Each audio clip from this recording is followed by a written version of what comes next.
દારૂની હેરાફેરી માટે બુટલેગરો નત નવા જુગાડ અપનાવતા હોય છે. જો કે આ હેરાફેરીને પોલીસ ઝડપી પાડતી હોય છે. ત્યારે સુરતમાં કાપોદ્રા વિસ્તારમાં એક બાઇકની પેટ્રોલની ટાંકીમાંથી 30 લીટર જેટલો દારૂ ઝડપી પાડવામાં આવ્યો હતો. દારૂની હેરાફેરી કરતા ઈસમો દ્વારા પેટ્રોલની ટાંકીમાંથી એક બાદ એક 11 જેટલી કોથળીઓમાંથી દેશી દારૂ બહાર કાઢવામાં આવ્યો હતો.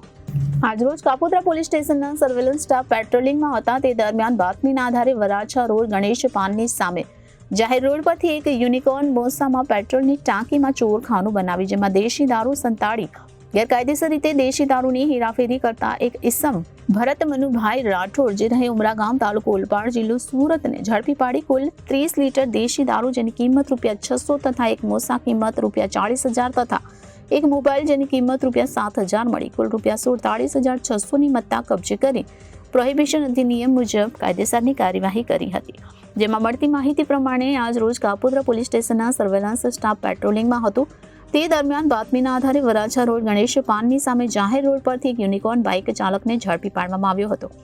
બાઇકમાં પેટ્રોલની ટાંકીમાં ચોરખાનું બનાવી દેશી દારૂની હેરાફેરી કરવામાં આવી રહી હતી. યુવક પેટ્રોલની ટાંકીમાં દેશી દારૂથી ભરેલી કોથળીઓ મૂકી દેતો હતો. બાઇકની પેટ્રોલની ટાંકીમાં ચોરખાનું બનાવીને દેશી દારૂ સંતાડી ગેરકાયદેસર રીતે દેશી દારૂની હેરાફેરી કરતો હતો. પોલીસે ભરત મનુભાઈ રાઠોડને ઝડપી પાડ્યો હતો.